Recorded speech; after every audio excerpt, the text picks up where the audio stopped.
Chosen one, heed these words with a discerning heart.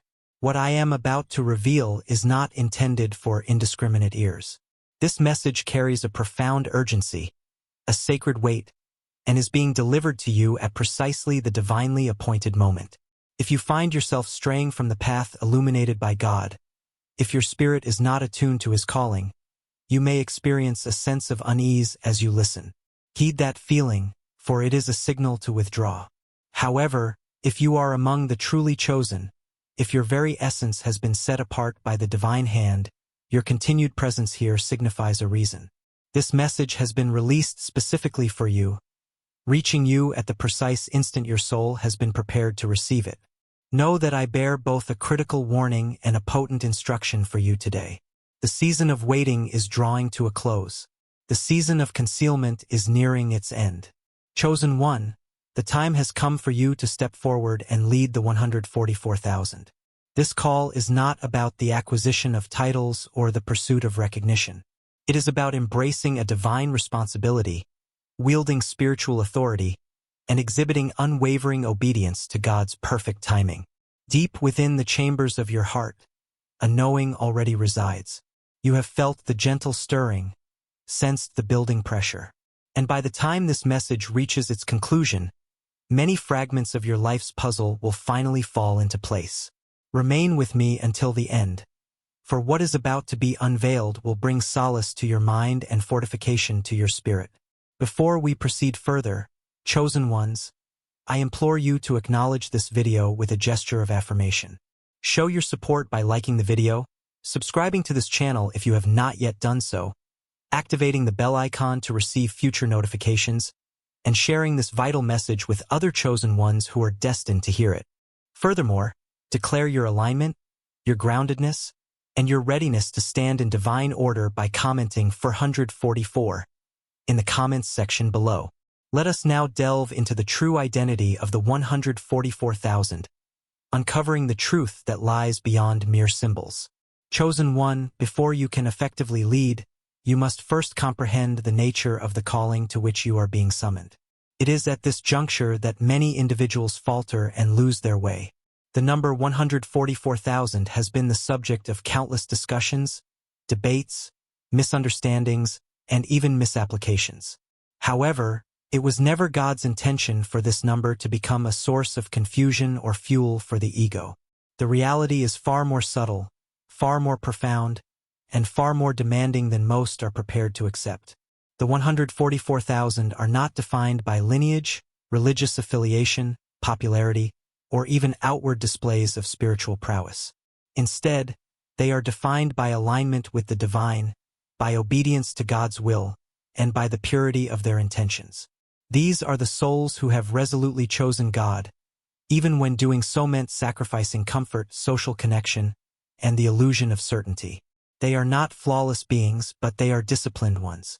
Their strength does not lie in ostentatious displays, but in unwavering consistency. Most importantly, they are sealed not by mere words, but by the manner in which they conduct themselves when no eyes are upon them. Many aspire to be counted among the 144,000 because of the perceived prestige it carries. However, only a select few are willing to live the life that truly qualifies them for this sacred calling. This path demands restraint, humility, and the ability to detach from the need for external validation, remaining firmly anchored in truth. The 144,000 are not driven by the pursuit of attention. They are driven by a profound sense of responsibility. Understand this with utmost clarity. Being a part of the 144,000 does not elevate you above others. It signifies that you are held to a higher standard of accountability. It signifies that God expects greater discipline, greater integrity, and greater obedience from you. Leadership in God's kingdom is not about ascending above others.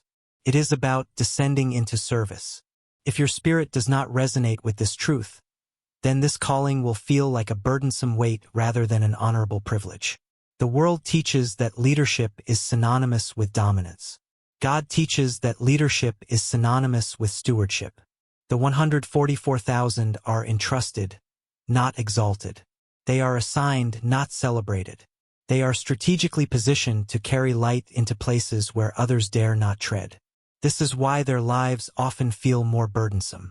This is why ease rarely accompanies them. God does not expend meticulous preparation on trivial assignments. Now, listen with unwavering focus. Many who read Scripture fixate on the numerical value, while neglecting the condition of the heart. God has always been more concerned with who you are becoming than with what label you bear. The sealing of the 144,000 is not a matter of symbolic ink. It is a state of profound spiritual alignment, so deeply ingrained that compromise becomes an unbearable discomfort. It is a state where your conscience refuses to engage in negotiations with the forces of darkness. This is why you have always felt different, not superior, but different. You could never fully immerse yourself in the pursuits that captivated others. You could never remain complacent in the face of sin. Even when you attempted to do so, inner peace eluded you. This was not a form of punishment. It was a form of divine protection. God was cultivating your discernment long before you understood the reasons why. The 144,000 are those who have chosen refinement over rebellion. They have learned to listen with intent rather than react impulsively. They have learned to observe with insight rather than blindly imitate. They have learned patience when every fiber of their being yearned for movement. This is why God places His unwavering trust in them. Trust is forged through consistency, not through mere confessions. Allow me to address a potential misconception. Not every individual blessed with spiritual gifts is destined to lead the 144,000. Giftedness and readiness are not interchangeable. God does not bestow immature authority over sacred assignments. Leadership among the 144,000 requires emotional stability, spiritual maturity, and the ability to uphold truth without becoming inflexible. This is the reason for the isolation you have experienced. This is the reason your circle of companions has grown smaller. This is the reason distractions have fallen by the wayside. God was not punishing you. He was simplifying your spirit. The fewer external voices you heeded, the clearer His divine voice became. That clarity forms the very bedrock of true leadership. You must also understand that the 144,000 are not passive followers. They are conscious bearers of truth. Their movements are not dictated by blind obedience. They possess discernment. Their actions are not driven by emotion. They move with intention. Therefore, leadership among them cannot be coercive or forceful. It must be grounded, calm, and rooted in personal example. Chosen one, leadership in this context is not about commanding others to follow you. It is about walking in such profound alignment with God that others feel safe and inspired to walk alongside you. It is about embodying peace in a world consumed by chaos. It is about wielding spiritual authority without succumbing to arrogance. This is why God has taken His time with you.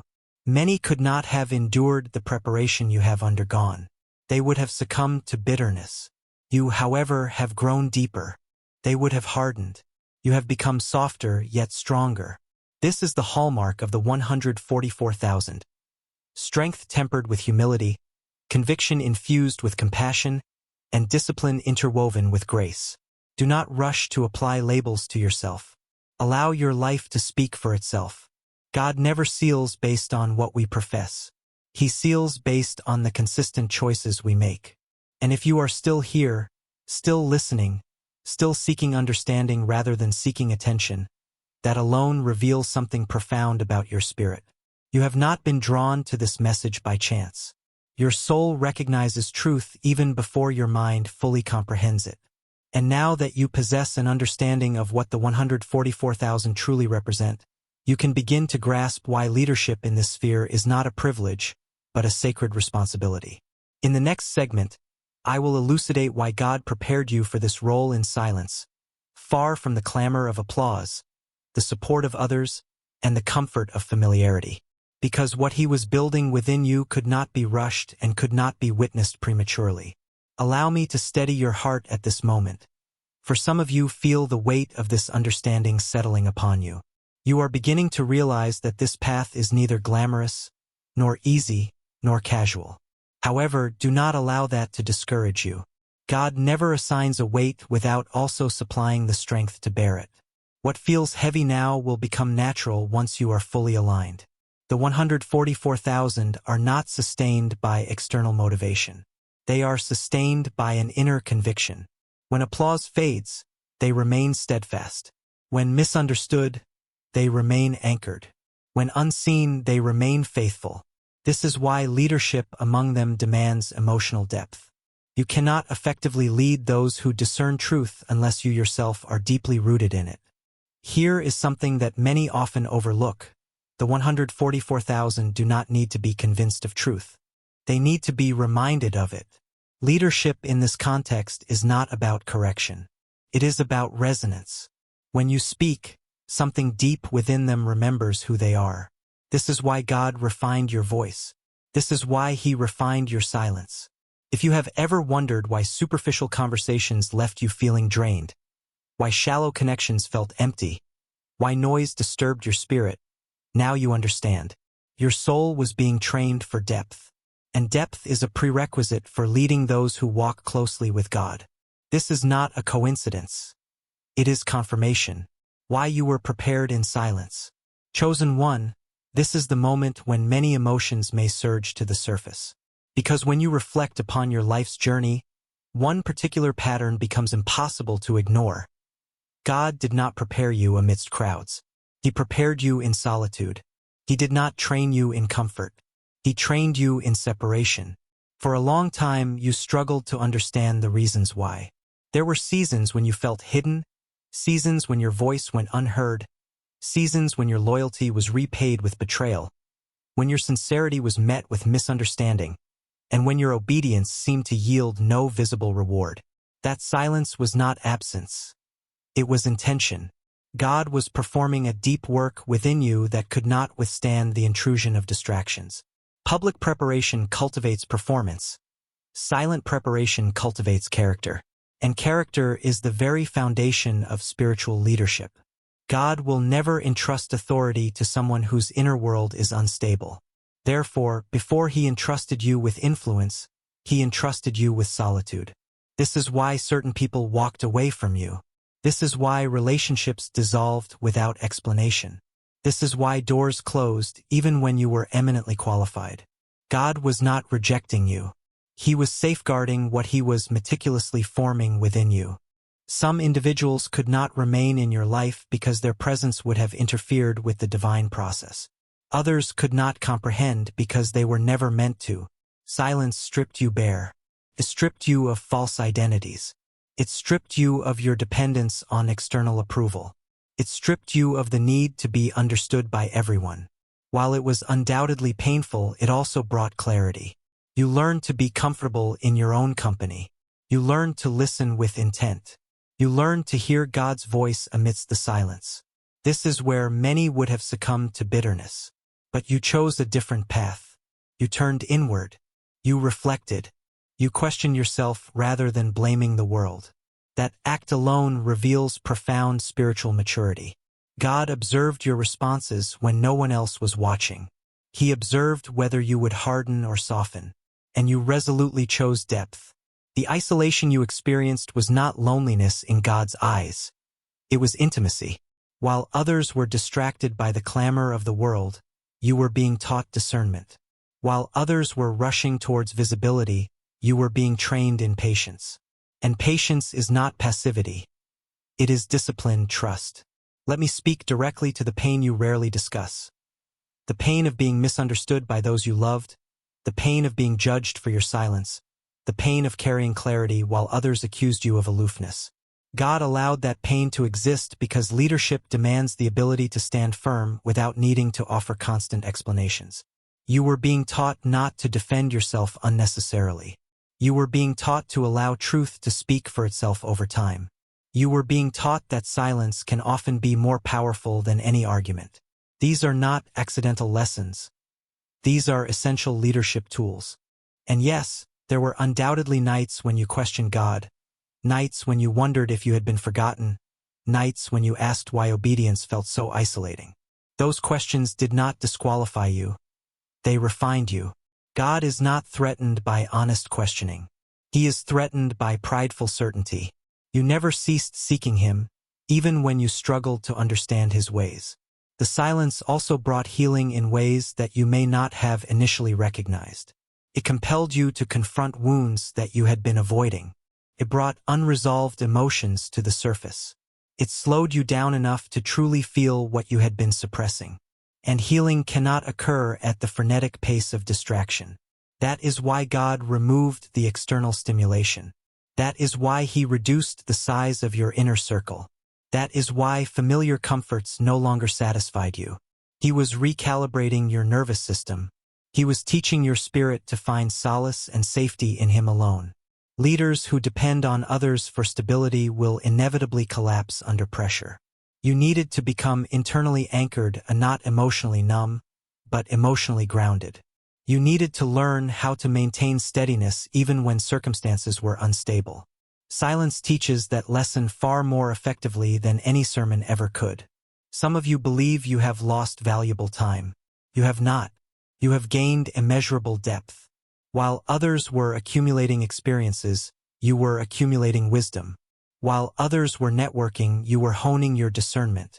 While others were building superficial images, you were cultivating genuine substance. And substance endures. Silence also purified your intentions. It revealed the true motivations behind your desire to serve God. Was it to be seen and admired, or was it to be aligned with his divine will? When no one was affirming you, when no one was applauding your efforts, when no one was acknowledging your faithfulness, you remained steadfast. That response alone reveals everything God needs to know. This is why God places his unwavering trust in you. Trust is not built through grand declarations. It is built through quiet consistency, through obedience without expectation of reward, through faithfulness without the need for external recognition. The preparation in silence also sharpened your discernment. You became more observant. You noticed subtle shifts in energy. You learned to read between the lines. You learned that not everything spoken is truthful, and not everything that is quiet is empty. This heightened awareness is essential when leading spiritually attuned individuals. The 144,000 cannot be led by emotional impulses. They require leaders who can sense without reacting, leaders who can pause without panicking, leaders who can hold space without seeking to control it. Silence has equipped you with all of these invaluable skills. Let me state this clearly. The silence is ending not because you demanded its end, but because you have matured within it. God does not release leaders when they are merely tired of waiting. He releases them when waiting no longer holds sway over them. You no longer require external validation to feel secure. You no longer require constant reassurance to maintain your faithfulness. You no longer mistake mere movement for genuine progress. This is how God knows you are ready for more. So, if you have ever wondered why your journey has felt slower, more burdensome, and more isolating than others, now you understand. God was not delaying you. He was deepening you. And depth is non-negotiable for those called to lead the 144,000. In the next segment, I will explain the crucial difference between being called and being sent, because many receive the call, but only those prepared in silence are entrusted with the divine timing. There is one more truth you need to hear, for it will bring peace to those parts of you that still ache. The silence was also God's way of teaching you how to hear him without a sense of urgency. In the past, you may have rushed into decisions or reacted emotionally, but in the quietude you learned to pause. You learned to wait until clarity settled in, rather than forcing a particular outcome. This restraint is not a sign of weakness. It is a manifestation of wisdom. Silence trained your nervous system to remain calm amidst uncertainty. This is why chaos no longer excites you, and drama no longer attracts you. You have outgrown the allure of noise. You crave substance, truth, and stillness. That craving is not a form of withdrawal. It is a form of refinement. And notice this, the silence did not make you colder. It made you more compassionate. You became slower to judge and quicker to understand. You learned that people's actions often stem from their wounds, rather than solely from their intentions. Leaders who lack compassion often become controlling. Leaders shaped in silence become safe havens. Therefore, do not resent the quiet seasons of your life. They were sacred classrooms. Every unanswered prayer, every delayed breakthrough, every silent morning was shaping your inner posture. God was not preparing you to impress others. He was preparing you to carry them. And now, as the noise gradually returns, you will notice something profound. It no longer has the power to control you, because you were formed in the stillness. The difference between being called and being sent.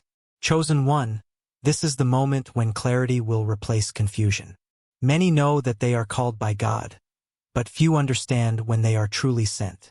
Misunderstanding this critical difference leads to burnout, frustration, and spiritual disillusionment. You were protected from this even when it felt like a delay. A calling is an invitation. Ascending is an authorization.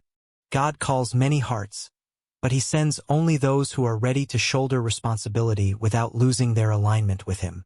The calling awakens you, the sending positions you, and between those two pivotal moments lies a period of preparation that cannot be skipped. You knew you were called long before this moment. You sensed it early on. You felt that your life carried a purpose that extended beyond mere survival.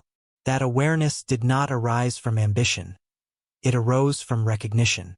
Your spirit recognized God's voice even before your mind could fully articulate it. However, recognition alone does not equate to readiness.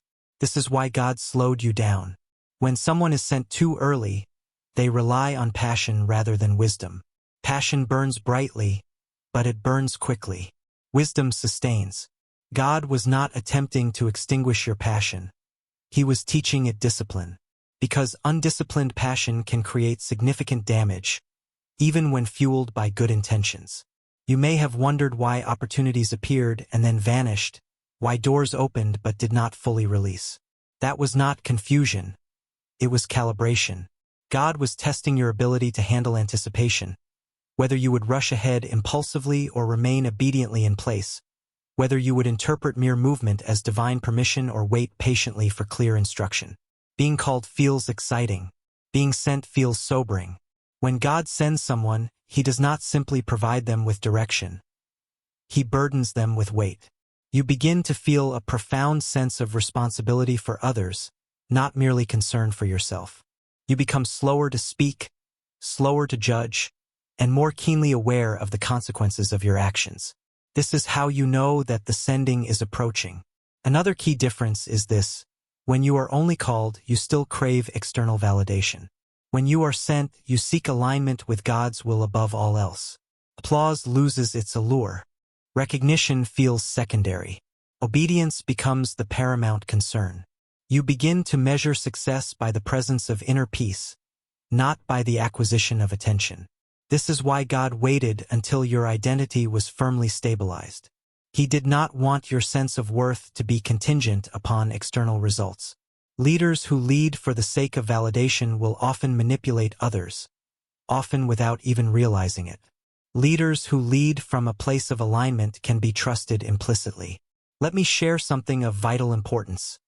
Fear does not disqualify you from being sent. Pride does. You may still experience nervousness. You may still question your own abilities.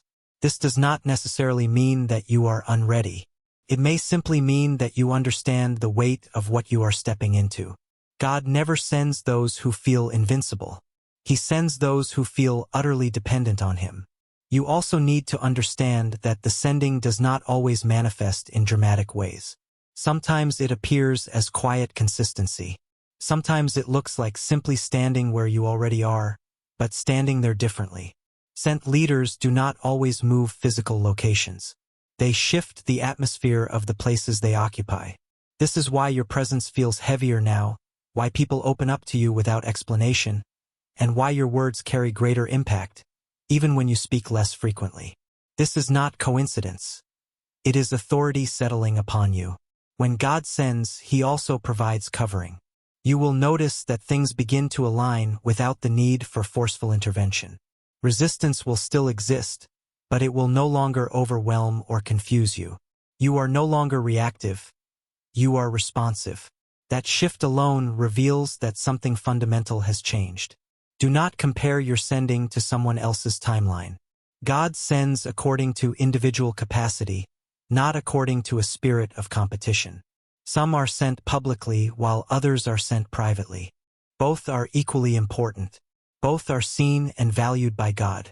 Here is the part that brings the greatest peace. Being sent does not mean that you will suddenly possess all the answers.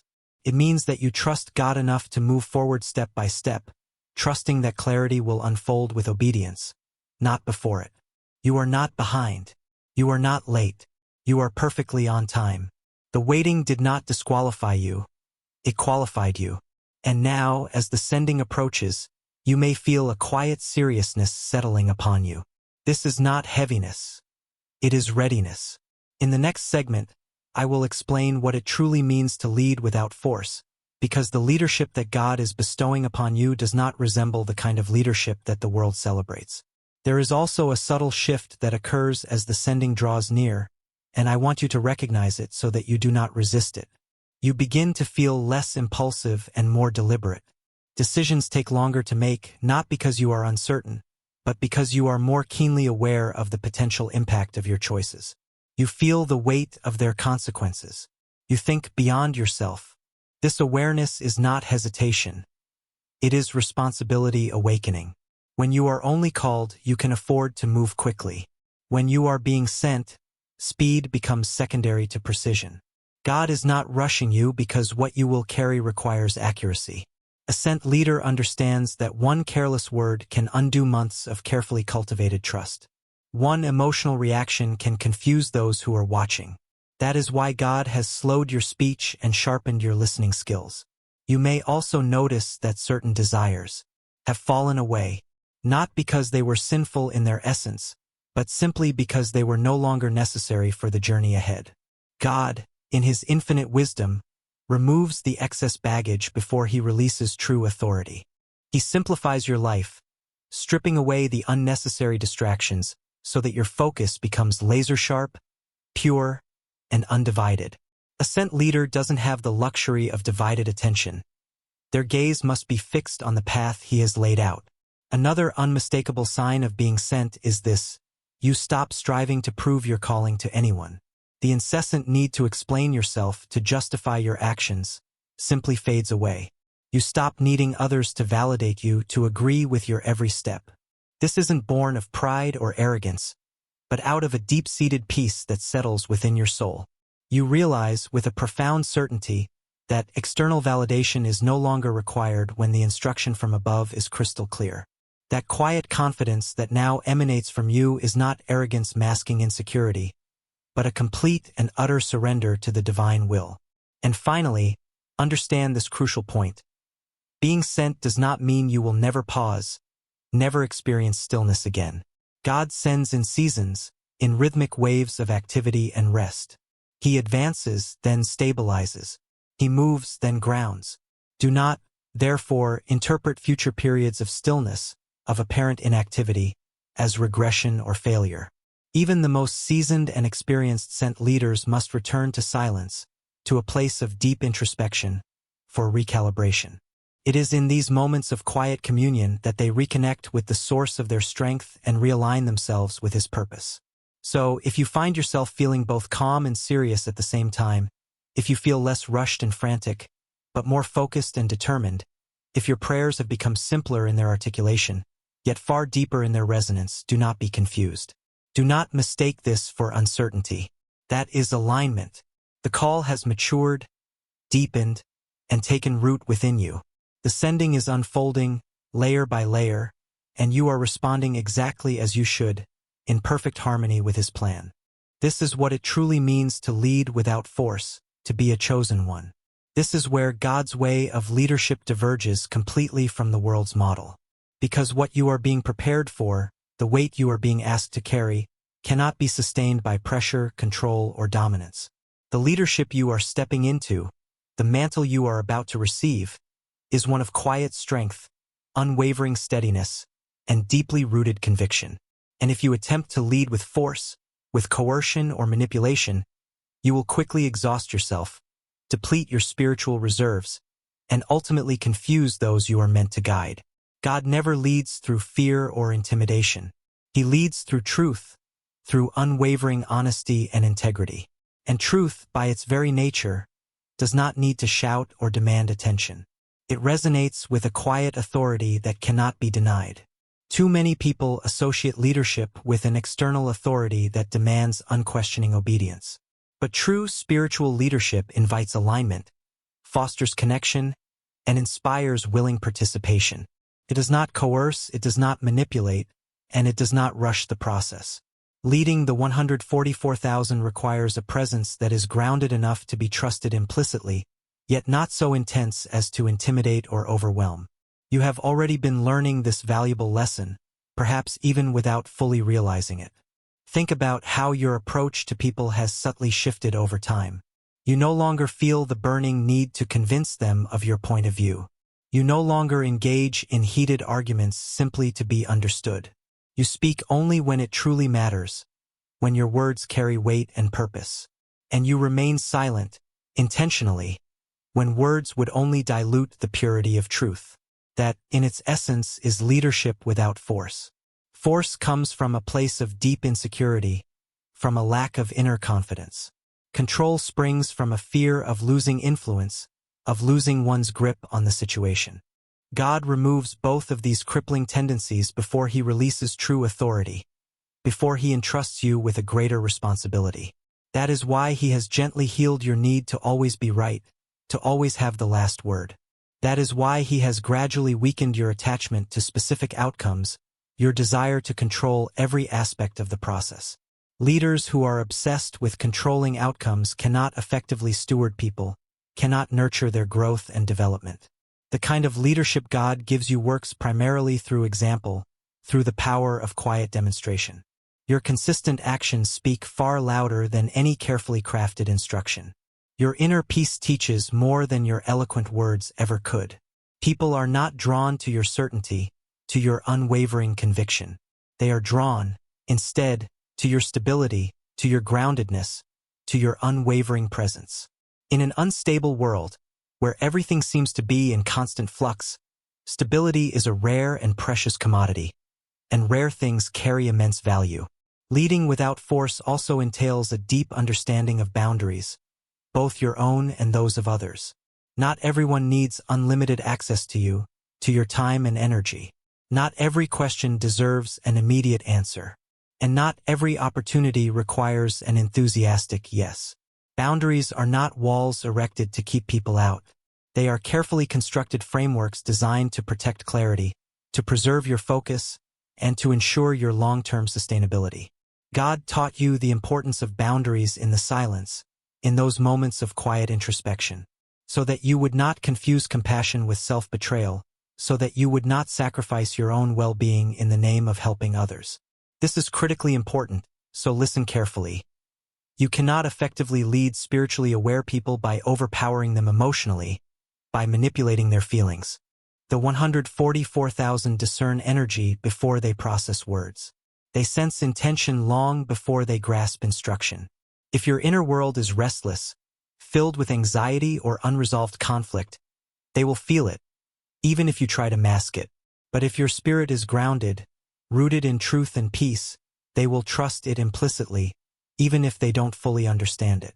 That is why God has spent so much time stabilizing you emotionally, solidifying your inner foundation. Leadership without force requires profound self-mastery, a deep understanding of your own inner landscape. You have learned, painstakingly, how to pause instead of react impulsively, how to respond thoughtfully rather than simply lashing out. You have learned how to feel deeply without being ruled by your emotions, how to experience the full spectrum of human feelings without allowing them to dictate your actions. You have learned how to remain present, fully engaged in the moment, without absorbing the surrounding chaos, without taking on the burdens of others. These are not simply personality traits. They are spiritual disciplines, honed through years of dedicated practice. You may have noticed that people now come to you when they are feeling overwhelmed, when they are struggling to cope, rather than when they are excited or celebrating a victory. That is not a coincidence. God positions leaders in the places where regulation is needed most, not where excitement is loudest. You bring a sense of calm, a sense of order, into spaces where anxiety and uncertainty dominate. That is true authority. Leading without force also means releasing the insatiable need to rescue everyone, to fix every problem, to solve every challenge. This is where many well-intentioned leaders ultimately fail, leading to burnout and exhaustion. They overextend themselves, stretching their resources thin. They carry burdens that were never meant for them.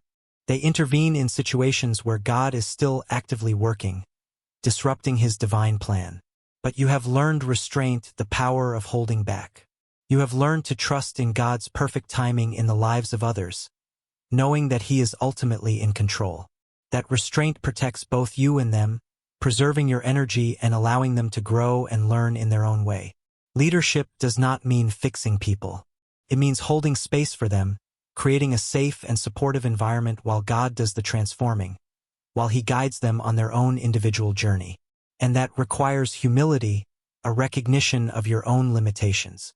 You are not the source of transformation. You are simply a vessel, a conduit for his divine power. The moment you confuse the two, the moment you believe that you are the one in control, force inevitably enters the equation. God has also taught you to lead yourself first, to master your own inner world before attempting to guide others. If you cannot regulate your own thoughts, your own reactions, your own desires, how can you possibly steward influence responsibly? That is why your discipline has increased quietly, without fanfare. Why your habits have subtly shifted over time. Why your tolerance for excess has gradually decreased. Self-leadership always precedes external leadership. You cannot effectively lead others if you cannot effectively lead yourself. Another crucial truth you must accept is this. Not everyone will follow you, and that is not failure. It is simply a reflection of free will. Even Jesus, the ultimate example of selfless leadership, did not force alignment. He offered truth, presented it with unwavering conviction and compassion. Those who were ready to receive it followed willingly. Those who were not ready walked away, choosing a different path. Leadership without force accepts this reality without resentment, without bitterness. You are not called to gather everyone under your banner, to create a massive following. You are called to walk faithfully, to remain steadfast in your commitment to truth. Those who are assigned to your path, those who are meant to walk alongside you, will recognize your spirit, will resonate with your energy. You do not need to loudly announce yourself, to promote your virtues. True authority, the kind that comes from God, does not need to be announced. It is felt, it is recognized intuitively. Authority that must be constantly announced is not yet deeply rooted, not yet fully formed. The leadership you carry will often feel subtle, understated. You may even wonder at times if you are doing enough, if you are making a significant impact. But God is not measuring volume, the quantity of your actions. He is measuring alignment, the purity of your intention. Small, consistent actions, anchored in truth and fueled by love, shift more than dramatic gestures ever could. And let me reassure you here, leading without force does not mean being passive, does not mean shirking responsibility. It means being intentional, deliberate in your actions. It means choosing wisely when to speak and when to wait, when to step forward boldly and when to hold back with grace. That discernment is not hesitation or indecisiveness. It is strength, the strength of a leader who knows when to yield and when to stand firm. You are not shaped to dominate, to control, to impose your will on others. You are shaped to anchor, to steady, to guide with compassion and wisdom. That is why your presence subtly changes rooms without effort. That is why people feel seen, heard, and understood around you without being interrogated or judged. That is why your silence often speaks louder than your most eloquent words. This is the kind of leadership the 144,000 will respond to, the kind of leadership they are desperately seeking. Calm authority, grounded truth, unwavering presence. And this is why God has trusted you with this sacred role, because the desire to use force, to manipulate or control, was removed from you long before true authority arrived. In the next part, I will help you understand the internal shift that is happening within you right now, the subtle transformation that is reshaping your soul.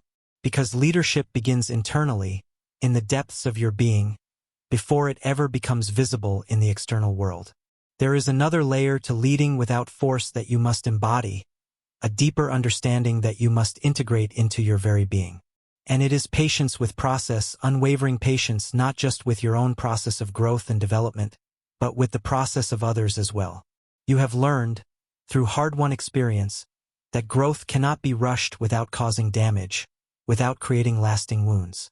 When people are pressured into transformation, when they are forced to change before they are ready, they either resist vehemently or they simply perform, putting on a facade of change without truly transforming from the inside out. Neither produces lasting, meaningful change. So you learn to wait, to cultivate patience. You learn to allow truth to settle gradually within their hearts, rather than insisting that it be accepted immediately, without question. This patience did not come naturally. It was forged in the crucible of disappointment, through watching people choose paths you knew would ultimately cost them dearly, and through resisting the powerful urge to intervene, to rescue them from the consequences of their choices. God taught you, through these difficult experiences, that guidance is most effective when it is offered freely, with compassion and understanding, not when it is imposed forcefully, without regard for individual autonomy. That restraint protects dignity, their dignity, and dignity, in turn, builds trust, the very foundation of any lasting relationship. Leading without force also means knowing when not to engage, when to remain silent, when to simply observe without reacting. Silence is not avoidance when it is intentional, when it is a deliberate choice made with purpose. Sometimes your refusal to react, your decision to not engage in the drama, is the very thing that interrupts unhealthy patterns, that breaks the cycle of negativity. People notice when you no longer participate in the chaos, when you refuse to be drawn into the drama. That absence speaks volumes, communicating more powerfully than any words ever could.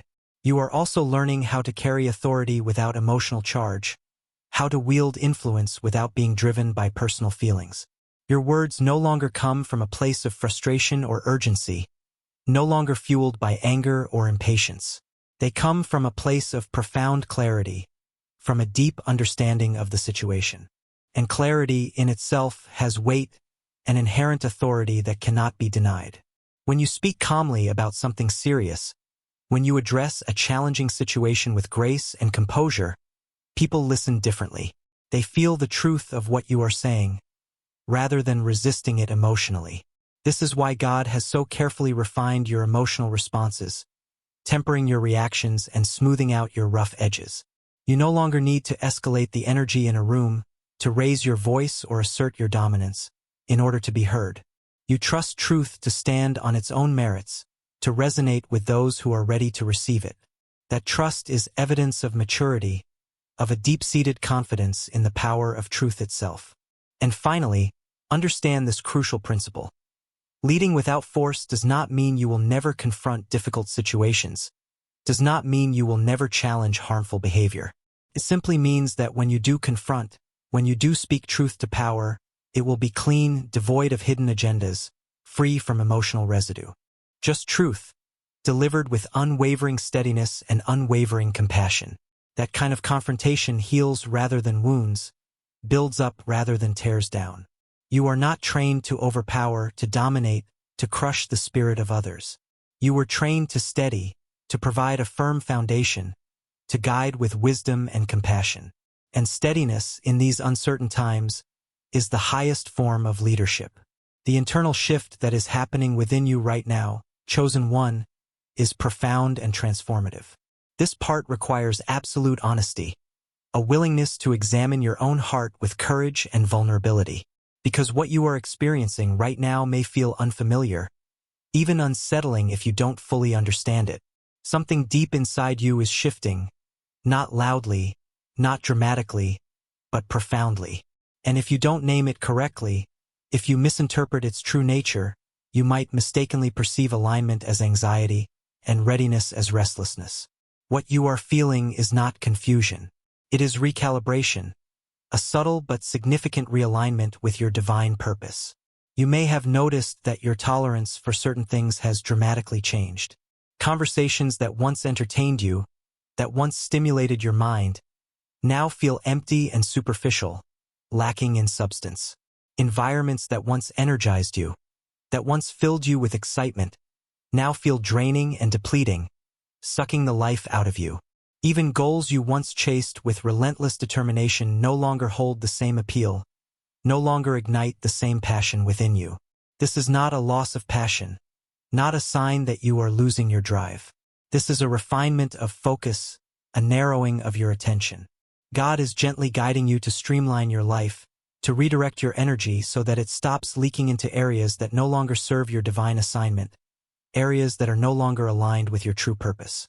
This internal shift often begins with a subtle sense of restlessness, not the anxious, agitated kind that keeps you up at night, but a quiet dissatisfaction, a feeling that something is missing. You feel like you are outgrowing something, like you are shedding an old skin, but you cannot yet name what is next, cannot yet see the clear path forward. That in-between space, that liminal zone, can feel uncomfortable, even disorienting. But it is sacred, a space of immense potential. It is where old versions of you dissolve, like mist in the morning sun, before the new one fully forms, rising from the ashes with renewed strength and purpose. Your mind may feel more alert lately, more observant, more keenly attuned to the subtle nuances of your environment.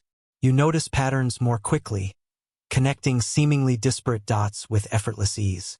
You sense when something is off, when something is not quite right, without needing concrete proof or definitive evidence. This heightened awareness is not paranoia, not a sign that you are becoming overly suspicious. It is discernment sharpening, a spiritual gift that is being honed and refined. Leaders cannot afford spiritual numbness. They must be keenly aware of the subtle energies that surround them. God is waking up parts of you that were dormant, activating dormant senses and expanding your capacity for spiritual perception.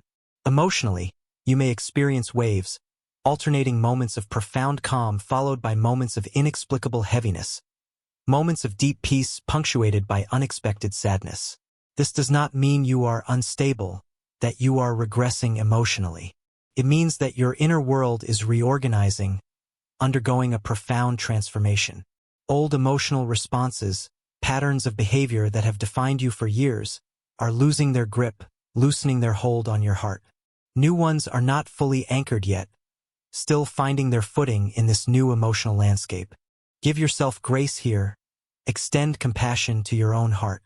Transition always feels messy, chaotic, and unpredictable before it eventually settles into a state of equilibrium. You may also notice changes in your body, subtle shifts in your physical rhythms. Sleep patterns shifting, a need for more rest or more stillness, times where your body asks you to slow down, to pause and breathe, even when your mind wants to move forward with relentless momentum. Listen to that inner wisdom, honor those physical needs. God often speaks through the body when the mind is too busy interpreting, too caught up in its own machinations. Fatigue in this season is not weakness, not a sign of failing strength. It is integration, a necessary part of the process as you assimilate these new energies and embody this new version of yourself. Another significant sign of this internal shift is detachment, a subtle but profound emotional distancing. You care deeply, but you are not consumed. You love fiercely, but you are no longer entangled. This does not mean your heart has hardened, that you have become cold or indifferent. It means it has learned boundaries, healthy and sustainable ways of relating to others. Leaders who absorb everything, who take on the burdens of everyone around them, burn out quickly, collapsing under the weight of it all. God is teaching you how to remain compassionate, how to offer support and understanding, without carrying what is not yours to carry, without sacrificing your own well-being in the process. You may also feel less reactive, less easily triggered by external events. Things that once stirred up a storm of emotion within you now pass through you with less resistance, like water flowing through a channel.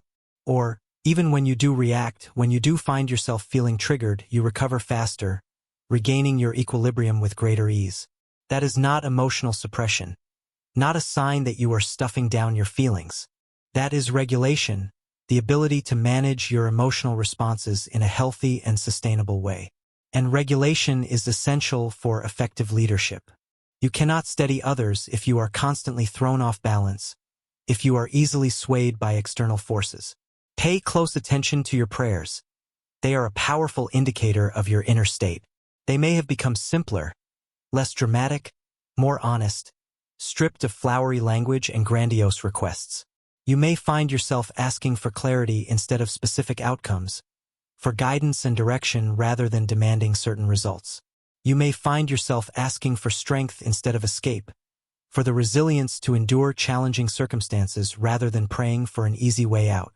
And you may find yourself asking for peace instead of control, for the ability to surrender to God's will rather than striving to manipulate the situation to your own advantage. That shift reveals maturity, a deepening of your relationship with the divine.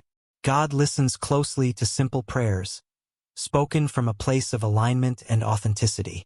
You may also notice an increase in your need for solitude, not because you are withdrawing from the world or isolating yourself from others, but because you are integrating, allowing these new energies to settle within you. Your spirit needs quiet to settle into this new frequency, to resonate with this higher vibration. Noise, both external and internal, interrupts that process, hindering your ability to fully integrate these changes. This does not mean you are meant to isolate yourself forever, to retreat from the world permanently. It simply means that this particular season requires intentional stillness, a deliberate setting aside of time for quiet reflection and communion with the divine. Let me reassure you here. Feeling pressure does not mean something is wrong, does not mean you are on the wrong path. Diamonds are formed under immense pressure, deep within the earth. But pressure must be balanced with rest, with periods of quiet rejuvenation. God never intended you to grind your way into leadership, to force your way to the top through sheer willpower and relentless effort. He is forming you from the inside out, shaping you into the leader He has called you to be, not pushing you from the outside in. Some of you are experiencing a strange and wonderful mix of confidence and humility, a seemingly paradoxical combination.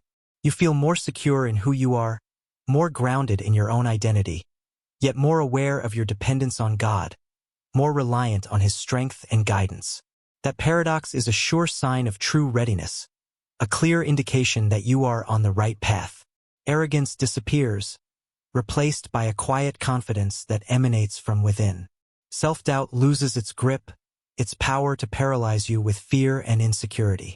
What remains is quiet trust, a deep-seated faith in God's plan for your life.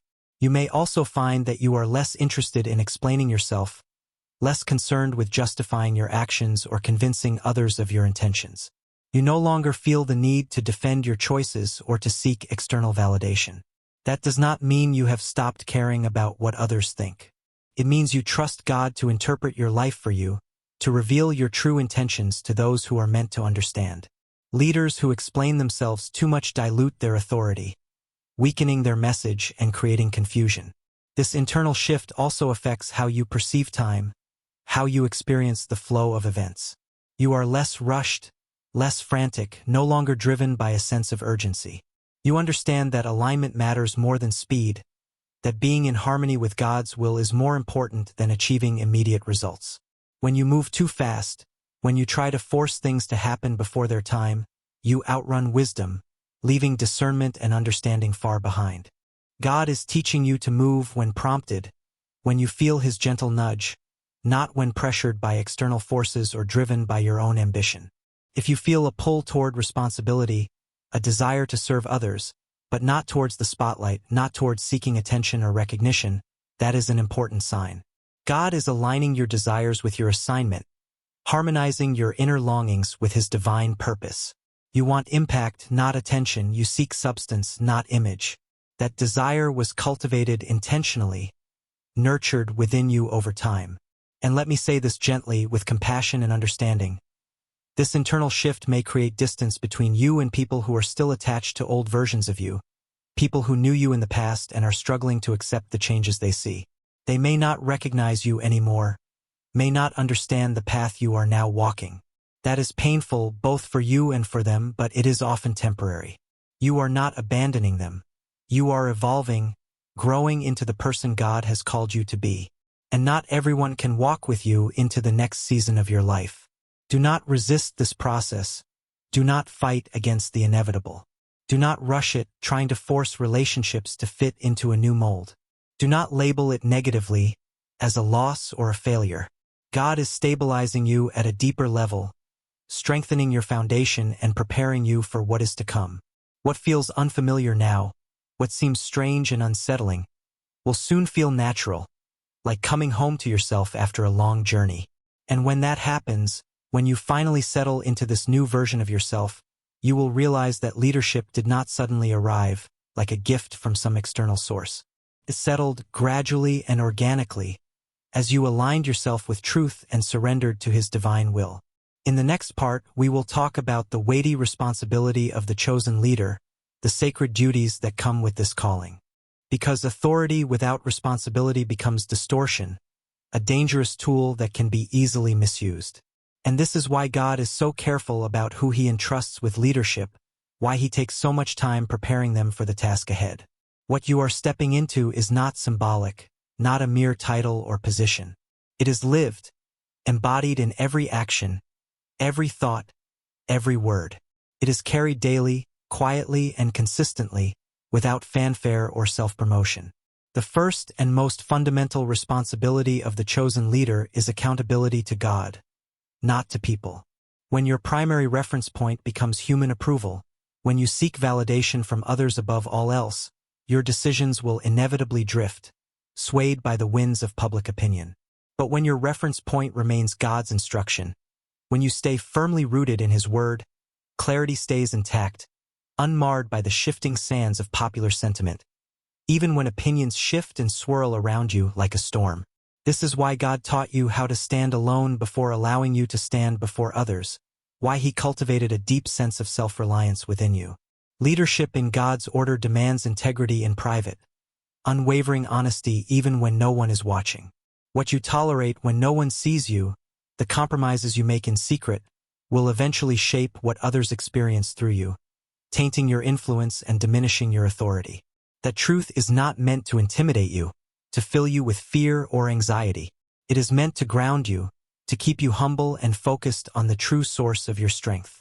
Integrity simplifies leadership, removing the need for constant image management. You no longer need to carefully craft a persona or try to project a certain image when your inner life is aligned with your outer actions. Another crucial responsibility is emotional stewardship, the careful management of your own feelings. You are responsible for your reactions, for how you choose to respond to external stimuli, not for others' responses, not for how they choose to react to your words or actions. You will inevitably encounter projection, when others project their own insecurities and fears onto you. You will face misunderstanding, when your words are twisted and your intentions are misconstrued. And you will experience resistance, when people push back against your leadership and challenge your authority. How you hold yourself in those moments, how you respond with grace and composure, teaches far more than any lesson you could ever speak. Calm presence under pressure builds trust faster than any elaborate explanation ever could. Chosen leadership also requires consistency, unwavering dependability, not fleeting intensity. Anyone can be intense for a season, can summon a burst of energy for a short period of time. But few can remain steady across time, consistently showing up, day after day, year after year. God values endurance more than bursts of effort, sustained commitment more than fleeting passion. That is why He has so carefully refined your habits, your rhythms, and your boundaries, shaping them into a sustainable pattern of living. You are not meant to impress, to dazzle with your brilliance. You are meant to be reliable, a source of unwavering support and guidance. There is also responsibility in discernment, in the ability to distinguish between truth and falsehood, between what is necessary and what is not. You must learn when to engage, when to speak up and take action, and when to remain silent, allowing the situation to unfold without your intervention. Not every issue is yours to address. Not every question is yours to answer.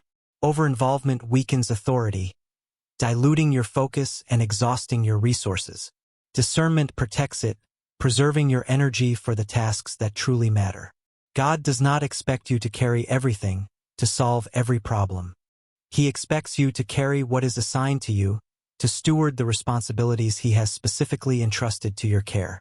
Humility is another non-negotiable responsibility, a cornerstone of effective leadership.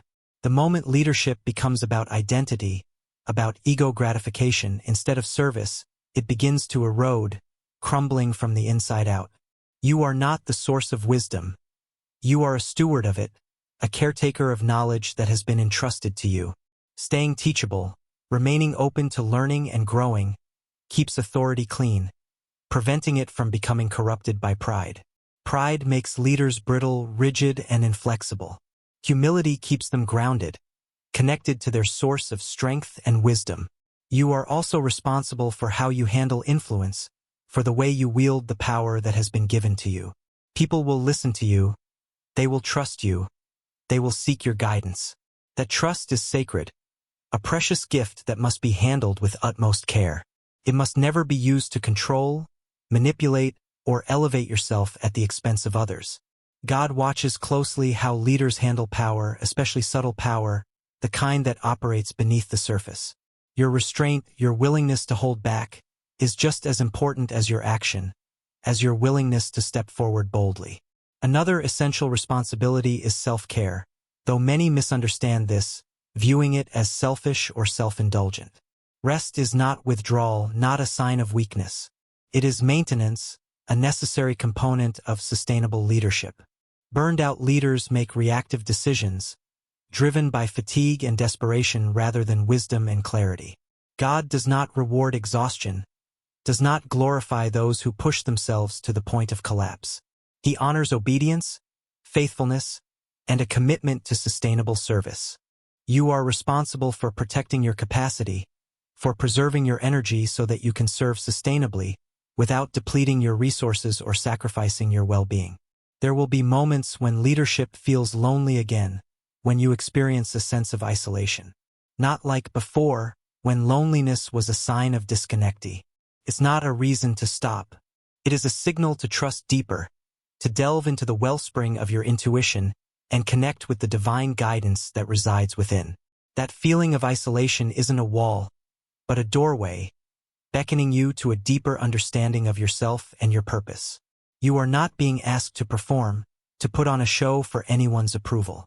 You are being asked to remain aligned, to stay true to the core values that resonate with your soul, and to walk in harmony with the universe. Let obedience be your confidence. Not blind obedience, but a willing surrender to the wisdom that guides your path. Trust that the universe has your best interests at heart, and that by following its subtle nudges, you will be led to where you need to be. Let humility be your strength. Recognize that you are but a vessel, and that true power lies in serving others with a humble heart. Let peace be your confirmation. Inner peace is the compass that will guide you through the storms of life, and it is the ultimate sign that you are on the right track. Do not look around to measure yourself against others. Comparisons are thieves of joy, and they will only distract you from your unique mission. Your assignment is specific, tailored to your unique talents and experiences. Your timing is intentional, orchestrated by a divine hand. And your preparation was personal, a journey of self-discovery that has equipped you with everything you need to succeed. Walk forward quietly, without fanfare or expectation. Walk forward steadily, with unwavering faith in your purpose. Walk forward without forcing doors, trusting that the right opportunities will present themselves at the perfect time. What is assigned to you will recognize you, as surely as a key fits a lock. Before we close, chosen ones, if this message resonated with your spirit, if it stirred something deep within your soul, give a like to this video, a small act of acknowledgement for the message received. Subscribe to the channel if you haven't already, and join our community of lightworkers, all striving to make a difference in the world. And share it with other chosen ones who need this confirmation, who are searching for clarity and guidance on their own paths.